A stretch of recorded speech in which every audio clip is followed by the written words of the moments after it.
Bonsoir à tous et bienvenue sur RTI 1. Ensemble, parcourons les titres de cette édition. À Yamoussoukro, le Premier ministre Patrick Achi a procédé à la pose de la première pierre d'un lycée professionnel. L'établissement contribuera à fournir au pays une main-d'œuvre compétente et bien formée. Il sera bâti sur une superficie de 8370 mètres carrés et il aura un effectif de 1000 apprenants qui seront formés dans plusieurs filières techniques. Et puis on parlera de la 58e édition du Salon international de l'agriculture de Paris, SIA 2022. Les ministres Kobina Kwasi Adjoumani et Sidi Timoko Touré ont procédé à l'ouverture du stand dédié à la Côte d'Ivoire, suivi d'une visite guidée. C'était ce samedi au parc des expositions de Paris. Les effectifs de la police nationale seront étoffés. C'est une recommandation forte du séminaire de réflexion qui vient de s'achever à Yamoussoukro.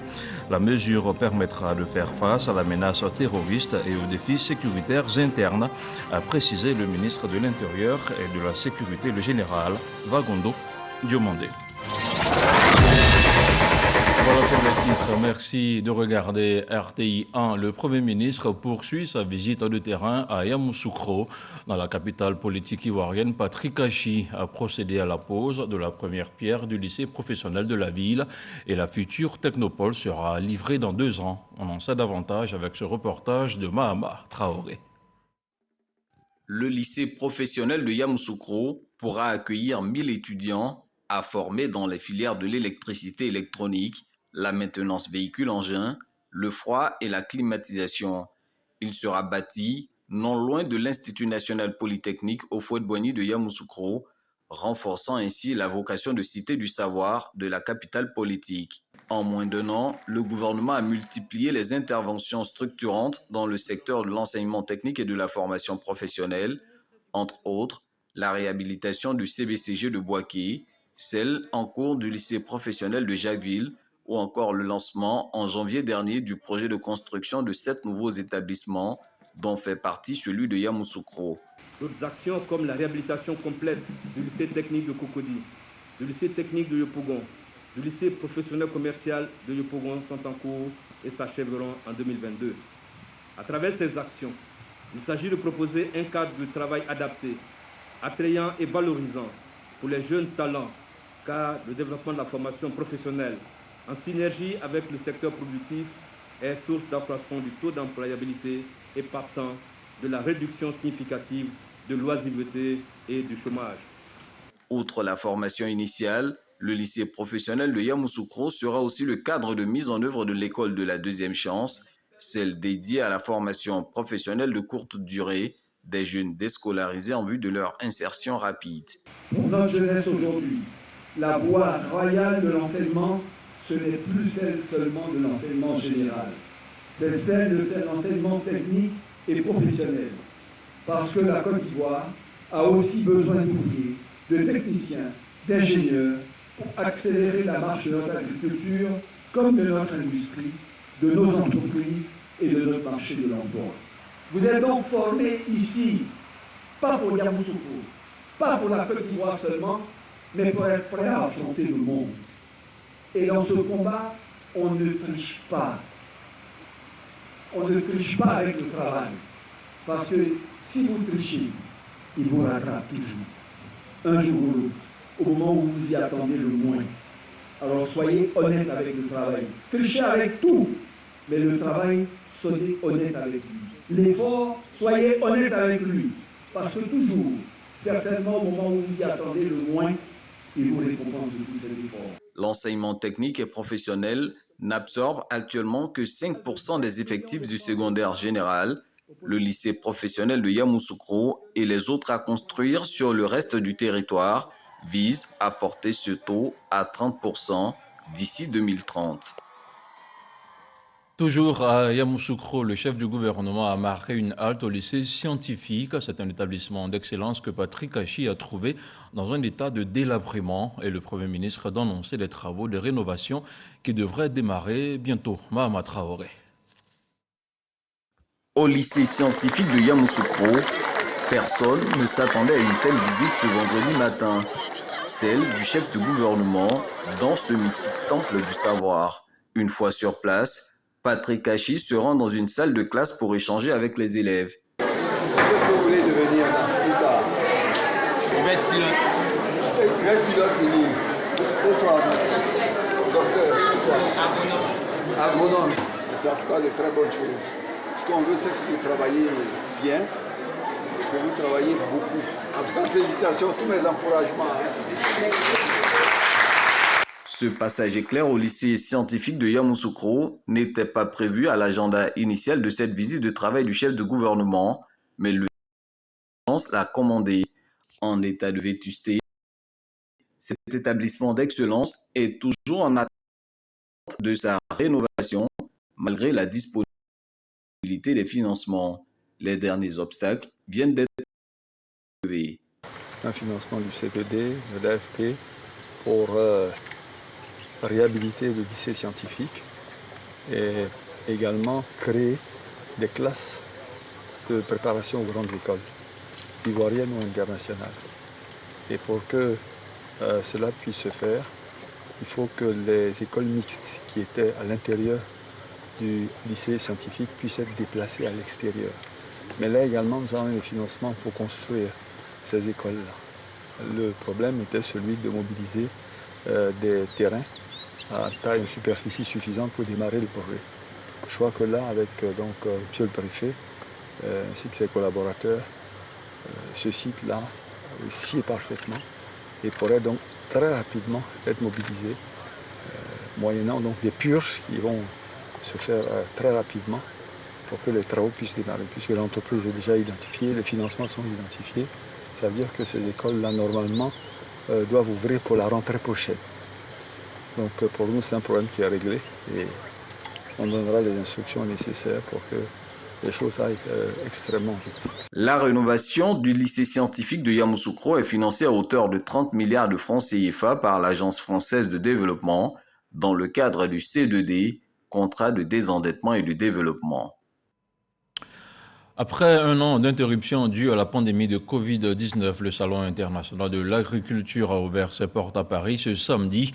L'édition 2022 met l'accent sur le défi du moment, à savoir la transition écologique, la durabilité du cacao et la rémunération des producteurs. Et la Côte d'Ivoire, qui participe à cette édition, a réaffirmé son engagement à transformer structurellement son économie agricole. Envoyé spécial à Paris, Cheikh Aboubacar connaît.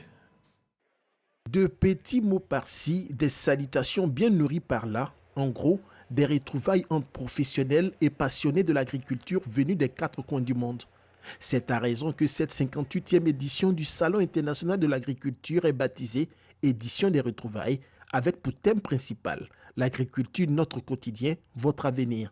Un thème des plus évocateurs qui met en valeur l'importance du travail des agriculteurs du monde. Une importance que la Côte d'Ivoire a démontrée au cours de ce premier jour avec une présence qui ne pouvait passer inaperçue. Après une visite des stands de la Côte d'Ivoire, 2 au total, le ministre d'État, ministre de l'Agriculture et du Développement rural, chef de la délégation ivoirienne, s'est dit fier que le pays leader mondial du cacao s'illustre de fort belle manière à cette messe agricole.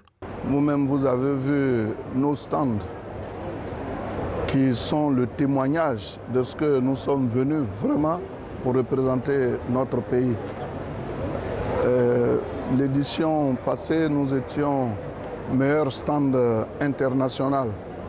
Et cette année, nous y avons mis beaucoup d'éléments pour que cette fois-ci encore, nous puissions connaître d'autres prix. La durabilité du cacao et la transformation structurelle de l'économie agricole fondent les enjeux de la participation de la Côte d'Ivoire à ce salon d'échange et de rencontres. Le Premier ministre nous a instruit de prendre des attaches avec tous ceux qui veulent venir faire de la transformation de nos produits au niveau de notre pays. Donc nous y sommes et nous allons valablement représenter la Côte d'Ivoire. Déjà, vous-même, vous voyez, c'est aujourd'hui l'ouverture et la mobilisation extraordinaire que vous voyez autour de nos stands est la preuve que la Côte d'Ivoire compte dans le concert des nations. Pour ce premier jour du SIA, le stand de la Côte d'Ivoire fait déjà sensation. Le chocolat ivoirien, comme à l'accoutumée, faisait l'objet de toutes les attentions. Les fèves sont là. Ça, vous l'avez pris directement de là? Oui, D'accord, c'est ça. Et ça, c'est sucré. Oui, c'est sucré. Ouais. À la base, c'est sucré. Et vous laissez au soleil pour qu'après ça donne. On les fermente d'abord. Plusieurs panels et communications vont meubler la participation du ministère de l'Agriculture ivoirien à ce salon. La journée de la Côte d'Ivoire à cette 58e édition est prévue ce mardi. Et comme vous pouvez le voir, la Côte d'Ivoire est encore une fois au rendez-vous du SIA, une participation remarquée à cette 58e édition grâce notamment à ces escargots géants, à ces tilapias et ces mâchoirons qui attirent du beau monde. Jean-Luc Gbangbo est aussi notre envoyé spécial dans la capitale française. Voici son reportage. Vaches, taureaux, chèvres, mais également tilapia, silures et escargots originaires de la Côte d'Ivoire. Paris devient pendant 9 jours la plus grande ferme de France grâce au Salon international de l'agriculture. Le plus grand rassemblement français d'animaux à haute valeur génétique est également une occasion pour l'élevage ivoirien d'exposer son savoir-faire. On était très surpris et très attirés par la grosseur des escargots. Alors, en France, on ne connaît pas, on n'a jamais vu d'aussi gros. Les escargots géants, principale attraction au stand de la Côte d'Ivoire, sont les plus gros de cette espèce au monde. Nous avons ici les espèces marginata. Ici de Côte d'Ivoire, c'est des escargots qui impressionnent de par leur taille. Parce qu'ici, ils en ont, mais en des tailles beaucoup plus petites. Les nôtres ont à peu près 20 fois la taille de ce qui existe ici. La participation à cette vitrine du monde agricole, le ministère des Ressources animales et halieutiques veut s'en servir pour donner un coup d'accélérateur au secteur de l'élevage en Côte d'Ivoire. Le ministre Sidi Diemoko Touré a donc fait le tour de plusieurs exposants avant de terminer au stand réservé à la Côte d'Ivoire, épaulé par son collègue de l'agriculture et du développement rural. Nous envisageons au cours de ces jours d'exposition rencontrer des partenaires techniques et financiers à l'effet d'obtenir leur engagement en termes d'investissement dans le secteur des ressources animales et halieutiques en Côte d'Ivoire. Notre ambition, c'est d'atteindre la sécurité alimentaire. Et cette problématique est d'autant plus importante que nous sommes malheureusement tributaires des approvisionnements venant des pays limitrophes et même ailleurs. Avoir ici des partenaires sûrs qui pourraient accompagner durablement les acteurs nationaux, telle est donc la principale mission du ministère, mais également proposer au monde extérieur les compétences de la Côte d'Ivoire en matière d'élevage. Le Salon de l'agriculture de Paris convie 650 000 personnes chaque année. Et on continue de dérouler ce journal avec cette page noire. On a appris ce matin le décès de l'ex-président du conseil d'administration de la bourse Café Cacao de Côte d'Ivoire. Selon sa famille, Lucien Tapedo est décédé vendredi soir dans une clinique d'Abidjan des suites d'une longue maladie. Il était malade depuis plus d'1 an. Je vous le disais en titre, le séminaire de réflexion de la police nationale a rendu ses conclusions. Il préconise le renforcement de ses effectifs, une réponse adéquate face à la menace terroriste et aux défis sécuritaires internes. Le ministre de l'Intérieur et de la Sécurité, le général Bagondo Diomandé, a félicité ces hommes pour le travail abattu. Plus de détails avec Kader Sogodogo. Les fonctionnaires de police de Côte d'Ivoire se sont donné un nouveau challenge au terme d'un huis clos de 5 jours au pied de la basilique Yamoussoukro. Les Ivoiriens doivent s'attendre à une police plus professionnelle, une police qui a maillé scrupuleusement le territoire national, une police au service de la population, une police de proximité, une police d'engagement. Une police citoyenne. Voilà une police que nous voulons pour 2022. La police nationale a fait sa mue. Elle a identifié tout ce qui doit être amélioré pour lui permettre d'assurer en toute sérénité sa mission de sécurisation des personnes et des biens. Un séminaire de réflexion qui permet à cette force de sécurité de faire une recommandation majeure à sa tutelle, les ressources humaines. Présent pour la clôture, le ministre de l'Intérieur et de la Sécurité, le général Bagondo Diomandé, rassure. Le président de la République n'a jamais lésiné sur les moyens pour nous accompagner dans toutes les initiatives que nous prenons pour que les populations de ce pays soient en paix. Je voulais juste rappeler que la loi de programmation de la sécurité intérieure 2016-2020 prévoyait qu'en 2020, la police nationale compterait 26 720 agents. Aujourd'hui, nous sommes à 21 000. Ça veut dire qu'il y a un gap que nous devons combler et que nous allons combler très rapidement.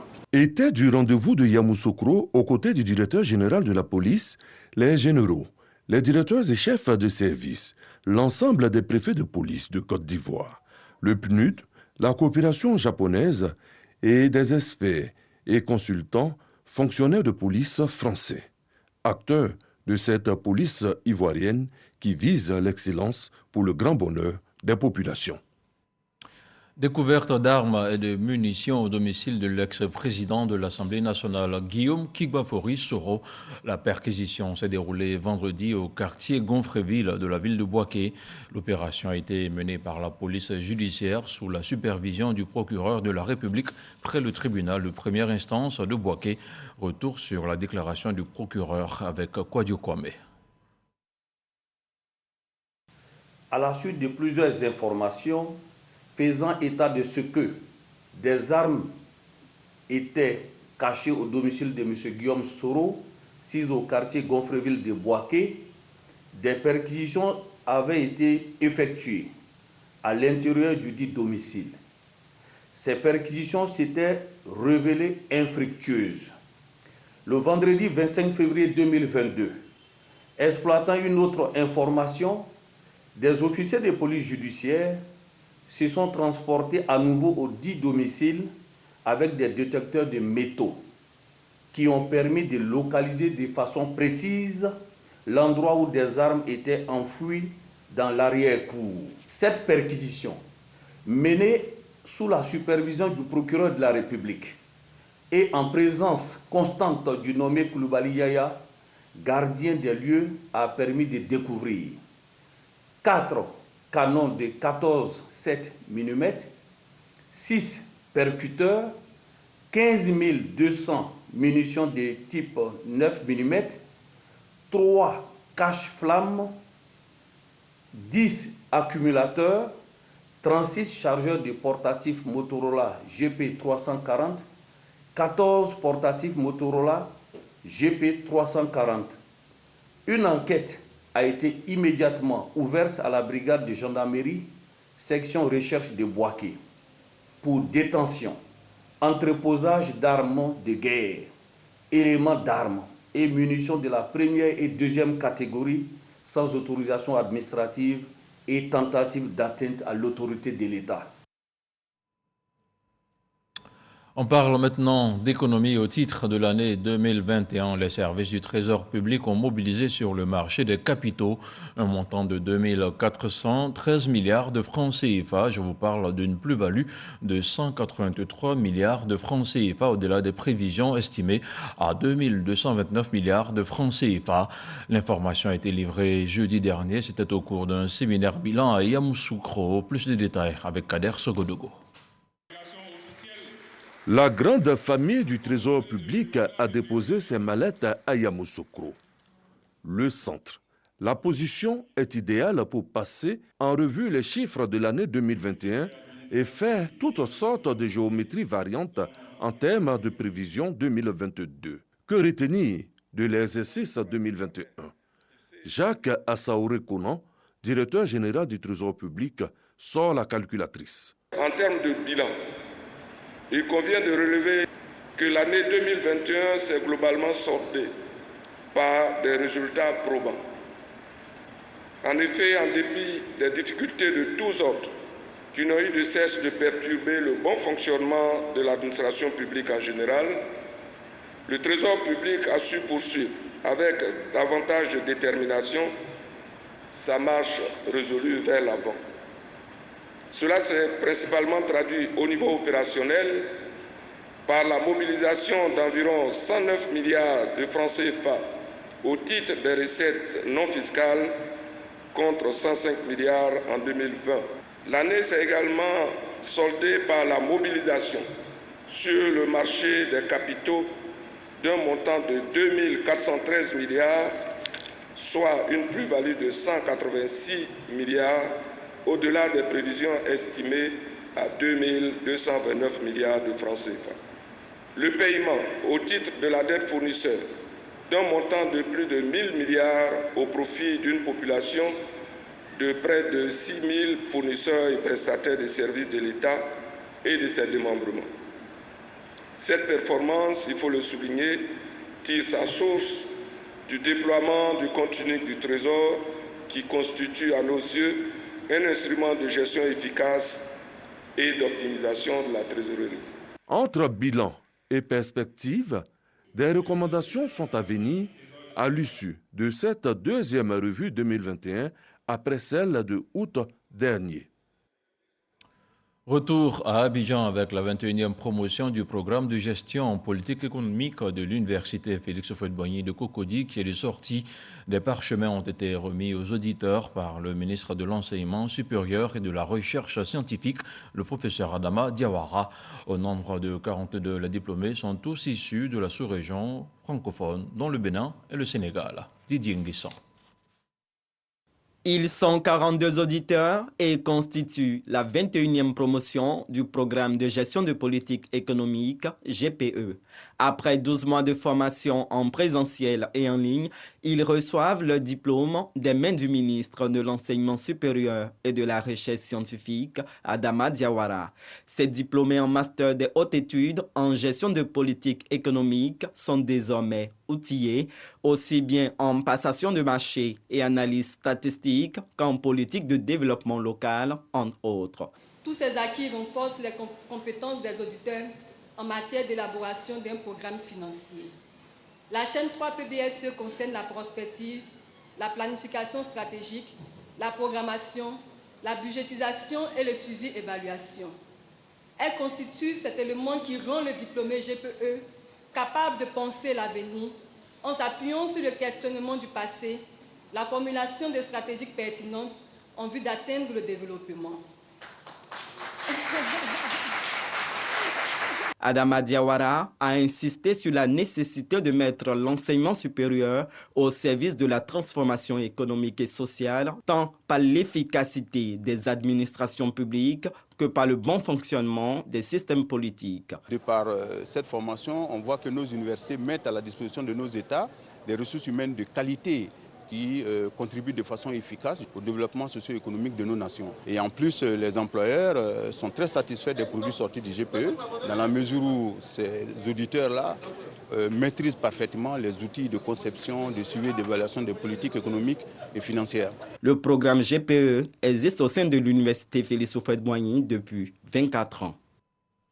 On parle maintenant de développement. Après les remerciements de la reine Akwa Bonide de Sakassou au président Alassane Ouattara, c'était au tour des chefs traditionnels du département de Botro de faire de même. Ces têtes couronnées ont salué le progrès et le développement enregistrés par leur localité ces dernières années, une transformation qui, selon eux, facilite la vie des populations. Éric Goré. C'est Akwa Bonide, reine des Baoulés, qui a donné le ton le 25 février 2022 à Sakassou en remerciant le président de la République pour l'amélioration des conditions de vie des populations ivoiriennes. Aujourd'hui, c'est une centaine de têtes couronnées qui sont à leur tour reconnaissantes au chef de l'État. Elles sont issues du département de Botro. En clair, ces chefs de village, de canton et de communauté veulent dire merci de vive voix au président de la République. Dans leur démarche, ces garants de la tradition associent les cadres de leur localité. Les chefs ont bien voulu que j'intercède auprès du ministre Amédée pour lui porter ce message de remerciement et le prier de demander au chef de l'État de bien vouloir leur accorder une audience pour qu'ils puissent de vive voix lui dire merci. La politique du chef de l'État, Alassane Ouattara, c'est le développement. Les promesses sont faites et les promesses sont tenues. C'est au ministre Amédée Kouakou que revient la tâche de faciliter cette rencontre entre le président de la République et ses chefs traditionnels. Je vais donc être votre interprète auprès du président de la République pour lui traduire toute votre reconnaissance. Vous priez pour lui, vous devez prier pour lui, vous devez prier pour notre pays, parce que notre pays a besoin de paix. N'écoutez pas tous ceux qui vont vous donner des discours de division, des discours de haine. On n'en a pas besoin, notre pays n'a pas besoin. Aujourd'hui, notre pays a besoin d'aller de l'avant. Nous devons rassurer les investisseurs. par la paix et la stabilité. On vient de finir le dialogue politique. On a échangé avec l'opposition, mais tout ça, c'est la volonté du président Alassane Ouattara. Ces têtes couronnées qui ont effectué le déplacement de Divo pour rencontrer Amédée Kouakou viennent des villages de Botro, de Diabo, de Krofouessou et de Languibonou. Dans cette contrée de la Côte d'Ivoire, l'eau potable et l'électricité sont des réalités tangibles. Et on s'intéresse maintenant au point de la situation de la Covid-19 au 26 février.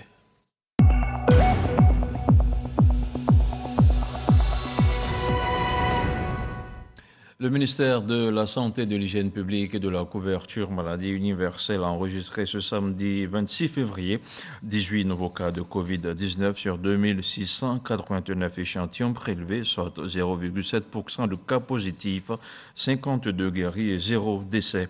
À la date du 26 février, la Côte d'Ivoire compte donc 81 467 cas confirmés, dont 79 816 personnes guéries, 792 décès et 849 cas actifs.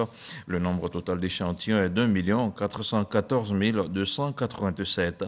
Le 25 février, 24 216 doses de vaccins ont été administrées, soit un total de 10 210 938 doses du 1er mars 2021 au 25 février 2022. Le ministre de la Santé, de l'Hygiène publique et de la couverture maladie universelle invite toutes les personnes de plus de 18 ans à se faire vacciner dans les centres dédiés. Il rappelle que la vaccination contre la Covid-19 est gratuite et volontaire. Politique maintenant avec l'association des cadres ressortissants du centre qui s'est rendu chez le président du Sénat. Selon son président, le ministre Amédée Kofi Kouakou, il s'agissait pour elle de recueillir les conseils de Jano Ahoussou-Kouadio pour une cohésion renforcée dans le grand centre. Logoriti à Boussanogo. L'association des cadres du Centre pour le développement RHDP, ACCD, rencontre le président du Sénat, Jano Ahoussou-Kouadio, conduite par le ministre de l'Équipement et de l'Entretien routier, Amédée Kofi Kouakou. Ces cadres sont venus échanger sur le développement du grand centre. La paix et la cohésion étaient également au centre de cette rencontre. Nous, ce que nous souhaitons, c'est le bonheur de nos populations. Vous allez dans nos campagnes. Les parents ont besoin de routes, ont besoin d'eau, ont besoin d'écoles, ont besoin de centres de santé, mais tout ça ne peut s'obtenir que lorsqu'il y a la paix et la cohésion dans d'autres pays. S'unir pour prôner la paix et la cohésion dans le grand centre et inviter les populations à s'approprier la vision du président de la République Alassane Ouattara. Le président du Sénat, Jano Ahoussou-Kouadio, adhère au principe de l'ACCD. Notre réunion d'aujourd'hui vise à consolider tous nos liens fraternels au sein de la communauté du Grand Centre. C'est pour cela que je voudrais que chacun d'entre nous, nous émettions des pensées positives pour le président Alassane Ouattara, afin qu'il puisse accomplir, toujours dans le discernement, dans tout ce qui est positif pour les Ivoiriens, la charge lourde que nous l'avons confiée de conduire le navire de Côte d'Ivoire. La paix, élément indispensable à l'État pour amplifier les actions de développement dans une région. Ces actions qui se traduisent entre autres par l'adduction en eau potable, la construction de centres de santé et le reprofilage des routes. Ce journal avec l'Ukraine depuis le début de l'invasion russe. Il y a 3 jours, 198 civils, dont 3 enfants, ont été tués. Selon le ministre ukrainien de la Santé, et plus d'1 millier de personnes ont été blessées. Au 3e jour du lancement d'une invasion par le président russe Vladimir Poutine, des combats opposant les forces russes et ukrainiennes ont lieu sur l'avenue de la Victoire, une des artères principales de Kiev, quelques heures après un dramatique appel à la mobilisation lancé par le président Volodymyr Zelensky. Et il est temps pour moi de vous quitter, de vous souhaiter une très belle nuit. Merci de nous avoir suivis. À demain.